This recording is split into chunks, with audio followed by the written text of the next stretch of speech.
I mean, Paul Ryan's put it pretty well. He said, we would be totally irresponsible as a generation if we did not deal with the fiscal situation that is facing this nation, because it is understood, it is real, and everybody knows that's the case.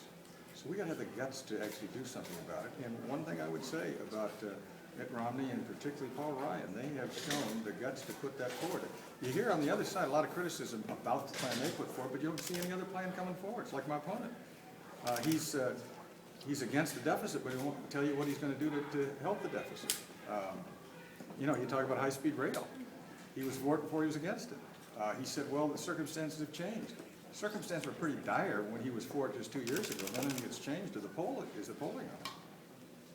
One point he made, if he's elected to Congress, he would help create jobs, and you say that's not what Congress does. No. I said Congress itself doesn't create jobs. Right. The policies of Congress can either inhibit or it can help, that is, aid the creation of jobs in this country. And right now, the uncertainty that's out there with respect to taxes going forward, the uncertainty with this unbelievable budget deficit that we're going, the uncertainty with us printing more money than any country has printed in the history of the world, with the inevitability of inflation.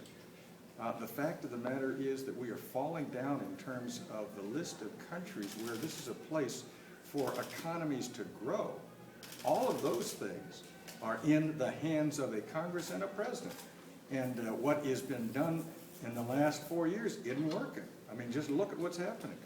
Dr. Barrett, frankly, is for those things. He just wants them to keep doing them at a higher rate. That's why I call it the status quo on steroids. The fact of the matter is, I'm the change agent. I'm the one out there fighting to make a difference, to change the direction of this country, because right now, economically, we're not going in the right direction. If someone thinks we're doing well, then they better tell me how that is. A 10% unemployment in the state of California, and over 10% in my region, and we're supposed to say things are going in the right direction, just a bump in the road? Things are seriously wrong. And I have had at least the courage of my convictions to say what I would do to change it. There are others who are mere bystanders who like to kibitz about it, but they never give us a real, blood and guts response to what they would do. Rather, they just complain about what else is out there. I mean, it's like the Senate. You can't negotiate with someone who won't put something on the table. And I've shown an ability to work across the aisle. I will work across the aisle as I've done in the past. And we can solve the problem. That's the thing. We can solve. The hope is that, in fact, there is a way out if we have the courage to act. What do you make of the discussion over Medicare, in particular the back and forth over the $700 million in terms of how you're trying to characterize it in the state? Well, what he's mischaracterized. All you have to do is look at the testimony before the relevant committees in the House of Representatives, and you can see that I am speaking with reference to the facts that have been established, not mere opinion and not mischaracterization. The question was directly asked of the person who's responsible for auditing and responsible for carrying out the Medicare system. And while under oath, essentially, before the Budget Committee said, yes, it's been double counted. It can't work if you double count it. It's being taken out of the Medicare system to fund these other programs. You know, Congress can do a lot of things. Dr. Barrett likes to talk about being a doctor and so forth, and I respect him for that. But even he, as well as the Democrats, cannot suspend the laws of arithmetic. It just doesn't add up. Does it have to break through to voters on that, though? Because they're hearing $700 billion on both sides. There's a lot of confusion.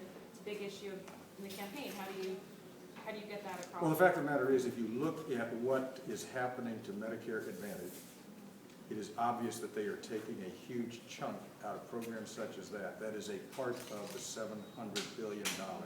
It directly affects the people in this. I was surprised Dr. Barrett hasn't talked about the people in this region.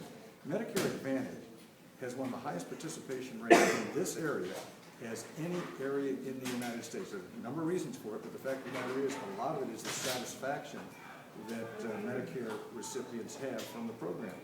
This guts that program. There's no doubt about it. And it guts it in our area worse than it guts it down in Florida for some perverse reason. Did you vote for it twice, the 700, previously, as Dr. Barrett said? If you ask whether I voted for the budget twice, yes, I voted for the budget twice. Absolutely. Look, I'm not hiding from my position. He's hiding from his. I actually have had the courage of my convictions to say, this is what I would do, this is why I would do it, this would save the Medicare system down the line, this would work towards us stabilizing the Social Security system. I did it when I was in Congress before, when we had a crisis with Social Security. Now he and his supporters criticize me for being bipartisan and working on that in the past. So, you know, you can talk a good game, but the fact of the matter is you gotta play that game. Just to be clear though, you're saying that you voted for the same amount of savings, not the same exact type of cut?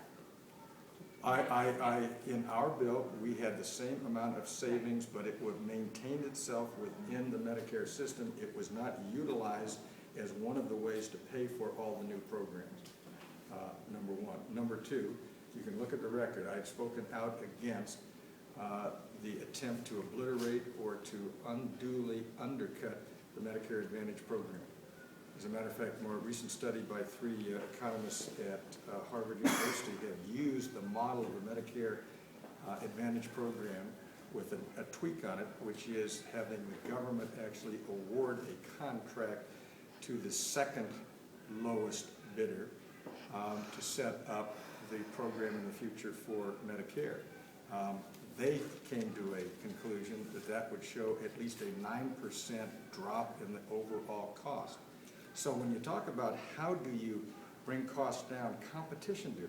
Dr. Baer talked about the prescription drug program. The prescription drug program is coming in at 40% below projected cost precisely because they put a competitive model in there.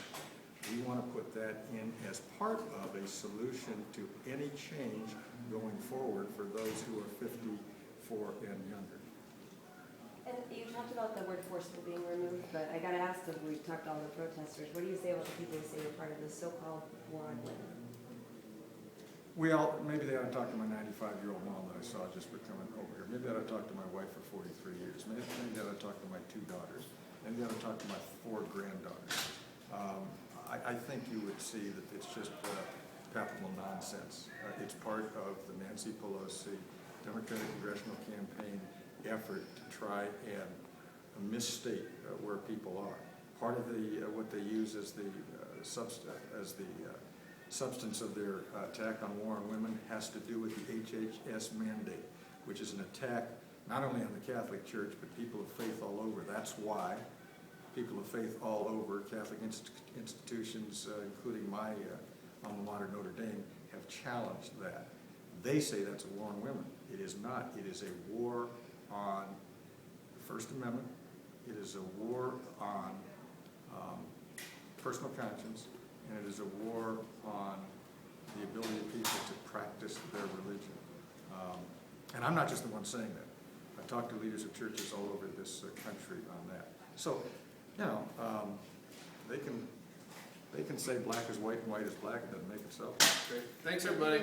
Thank you.